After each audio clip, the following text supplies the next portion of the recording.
মুসলমানের লেবাস ধরে, ইসলামের লেবাস ধরে কিভাবে ইসলামের দুশ্মনী করে, কিভাবে ধর্মের দুশ্মনী করে, কিভাবে নিজে ধর্ম নিয়ে কুরুক্তি করে, ইসলাম নিয়ে কুরুক্তি করে, পর্দা নিয়ে কুরুক্তি করে, বুঝা আসে না। আমি অনেকবার বলেছি, আমরা কোনো দল করি না, আমরা কোনো দল বুঝি না, কোনো রাজনীতিক বুঝি না। আমাদের পরিচয় আমরা মুসলমান। কি মুসলমান? আমাদের পরিচয়, আমাদের ধর্ম ইসলাম। আমরা এক আল্লাহর গোলাম, এক নবীর উম্মত, মুহাম্মদুর রাসূলুল্লাহ সাল্লাল্লাহু আলাইহি সাল্লামের উম্মত। এই দেশের মধ্যে যারা আমার ইসলাম নিয়ে, ধর্ম নিয়ে, পর্দা নিয়ে, কোরআন নিয়ে, রাসূল নিয়ে কটূক্তি করবে, বিদ্বেষী করবে, আমরা কিয়ামত পর্যন্ত প্রতিবাদ করেছি, করব ইনশাআল্লাহ। এটা আমাদের ঈমানি দাবি, প্রত্যেকটা মুমিন মুসলমানের। তুমি যেই দলের হোক না কেন, তবে তুমি ধর্মের বিরোধিতা করতে পারবে না। তোমাকে এই সাহস কে দিয়েছে? ইসলামের বিরোধিতা করতে পারবে না। তুমি রাজনীতি করতে পারো, দল করতে পারো, ঠিক না? তাই বলে তুমি ইসলামের বিরোধিতা করবে, ধর্মের বিরোধিতা করবে, মুসলমান মুমিন ইমানদার তাওহীদি জনতা তোমাকে কখনো তোমাকে ছাড় দেবে না। যে বাংলাদেশের মধ্যে 90% 99% মুসলিম কান্ট্রি, মুসলিম দেশ, মুসলমান, সেই মুসলমানের সংসদের মধ্যে কিভাবে একজন এমপি হয়ে কিভাবে ইসলামের বিরোধিতা কথা বলতে পারে, পর্দার বিরুদ্ধে কথা বলতে পারে, বুঝে আসে না। এবং ওই পর্দার বিরুদ্ধে কথা বলার পরে, কটূক্তি করার পরে কিছু নারীরা, মায়ের জাতিরাও তারা টেবিল এভাবে বাড়ি দিয়ে তারাও সমাপ্ত করে। নাউযুবিল্লাহি মিন যালিক। কেমন ধরনের চরিত্র হয় বুঝি না। তারাই তো মুসলমান, আমাদের মা বোন, তারাই তো আমাদের জাতি। কিভাবে তারা সমাপ্ত করতেছেন?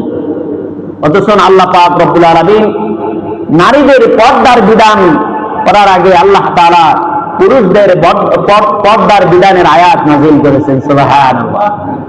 পর্দার বিধান আল্লাহ তাআলা কোরআনুল কারীমের সূরা নূরের আল্লাহ তাআলা আয়াতের মধ্যে আল্লাহ তাআলা বলেন, কুল্লিল মুমিনিনা ইয়াগুদ্দুনা মিন আবসারিহিম ওয়া ইয়াহফাযু ফুরুজাহুম যালিকা আযকা লাহুম ইন্নাল্লাহা খাবীরুম বিমা ইয়াসনাউন। হে নবী, আপনি বলে দিন ওই মুমিন পুরুষদেরকে তারা যেন তাদের চক্ষুকে তারা যেন শীতলতা করে, তারা যেন তাদের চোখের দৃষ্টিকে শীতলতা করে, তাদের নজরকে যেন তারা হেফাজত করে, তাদের লজ্জাস্থানকে যেন তারা হেফাজত করে। এমন একজন বয়োবৃদ্ধ মুরব্বী দেখতে মনে হয় যেন জিন্দা আল্লাহর ওলি, জান্নাত থেকে মনে হয় যেন এখনই বের হলো। এমন একজন বুজুর্গ হয়ে কিভাবে পর্দার মা বোনদের পর্দার কটূক্তি করতেছে? অথচ আপনি সিনেমা দেখতে যান, আপনি যদি ট্রেনে চড়েন, আপনি টিকিট ছাড়া ঢুকতে পারবেন না। পারবেন? বাসের টিকিট ছাড়া আপনাকে বাসে উঠাবে না, ট্রেনে টিকিট ছাড়া আপনাকে ট্রেনে ঢুকাবে না। একটা পার্লামেন্ট, সংসদে কিভাবে ওইখানে নারীরা কি তারা পরিচয় ছাড়া ঢুকতে পেরেছে? আর সেইখানে বলতেছে এরা কারা, এদেরকে চিনতে পারে না তুমি। অথচ একজন পর্দা মা বোন তিনি বক্তব্য দিয়েছেন, অথচ তাদেরকে ধন্যবাদ দিয়ে আবার বলতেছেন তারা কারা। অন্য আমাদের নারী নেত্রী মা বোনেরা হাস্যকার করে তারাও সমাপ্ত করেছেন। নাউযুবিল্লাহি মিন যালিক। অথচ আল্লাহ তাআলা বলেন সূরা তাওবার 65 নম্বর আয়াত, আল্লাহ তাআলা বলেন, ওয়ালা ইন সাআলতাহু লা ইয়াকুলুন্না ইন্নামা কুন্না নাখুদু ওয়া নালআব কুল আবিল্লাহি ওয়া আতিহি ওয়া রাসূলিহি কুনতুম তাস্তাহজিউন। আল্লাহ পাক রব্বুল আলামিন বলেন, ওয়ালা ইন সাআলতাহু, তোমরা যদি তাদেরকে জিজ্ঞাসা করো, তোমরা যদি তাদেরকে যদি বলো, ওয়ালা ইন সাআলতাহুম লা ইয়াকুলুন্না ইন্নামা কুন্না, বলবে আমরা তো এটা এমনি ঠাট্টা করেছি। তাদেরকে যদি জিজ্ঞাসা করো, তারা বলবে আমরা ঠাট্টা করেছি, এমনি মজা করেছি। আল্লাহ তাআলা কোরআনে বলবেন তাদেরকে যদি তোমরা জিজ্ঞাসা করো তোমরা কি নিয়ে ঠাট্টা করেছো, বিষয়টা কি, বস্তুটা কি। অথচ আল্লাহ তাআলার বিধান এই নারীদের পর্দার ব্যাপারে আল্লাহ তাআলা সূরা আহজাবের 59 নম্বর আয়াত আল্লাহ তাআলা কোরআন আয়াত নাযিল করেছেন। তার আগে দিয়ে পুরুষদের পর্দার জন্য আল্লাহ তাআলা আয়াত বিধান নাযিল করে দিয়েছেন। আজকে আমাদের মধ্যে সেই পর্দা নেই এবং আমরা নিজেরাই পর্দা করি না, অন্যদের পর্দা করলেও আমরা সহ্য করতে পারি না।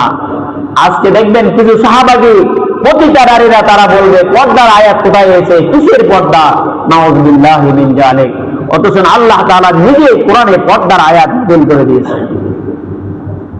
এই জন্য যারা এইভাবে আল্লাহ তাআলার বিধান নিয়ে পরশ নিয়ে কুরুক্তি করবে, বলছে তাদের সাথে সাথে ঈমান শেষ। যারা সমাপ্ত করবে তাদের ঈমান থাকবে না, তারা মুশরিক হয়ে যাবে, তারা কুফরি করলো। আল্লাহ তাআলা কোরআনুল কারীমের হাদিসের ভাষায় বলছে তারা মুরতাদ হয়ে গেছে। যতক্ষণ পর্যন্ত তাওবা করে তারা নিজেদের গুনাহগুলো শুধরাবে না, তাওবা না করে যতক্ষণ পর্যন্ত শুধরাবে না, ততক্ষণ পর্যন্ত আল্লাহ ক্ষমা করবে না। তাদেরকে চিরস্থায়ী আল্লাহ তাআলা জাহান্নামে দিবে, চিরস্থায়ী তাদের স্থান হবে জাহান্নাম, নাউযুবিল্লাহি মিন যালিক। এই জন্য ভাই খুবই সাবধান। নিজের মুখ জবান দিয়েছেন আল্লাহ তাআলা, এই জবান দিয়ে যে কোনো ভাবে যেমনি মনে চাই তেমনি কথা বললে হবে না।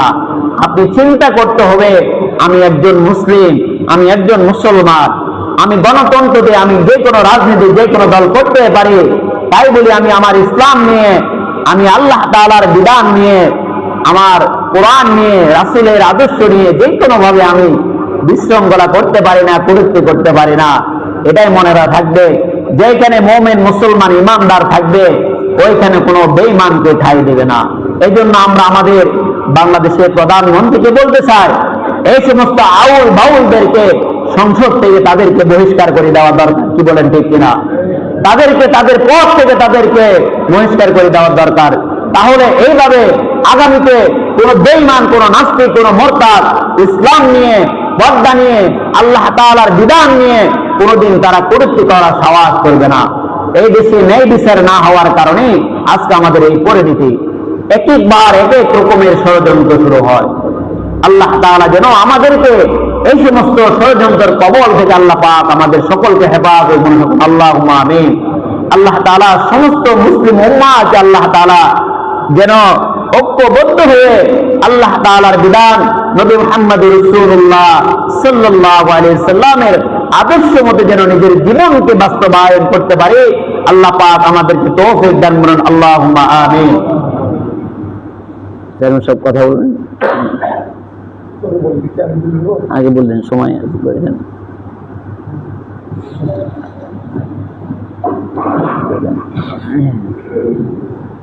ঠিক আছে।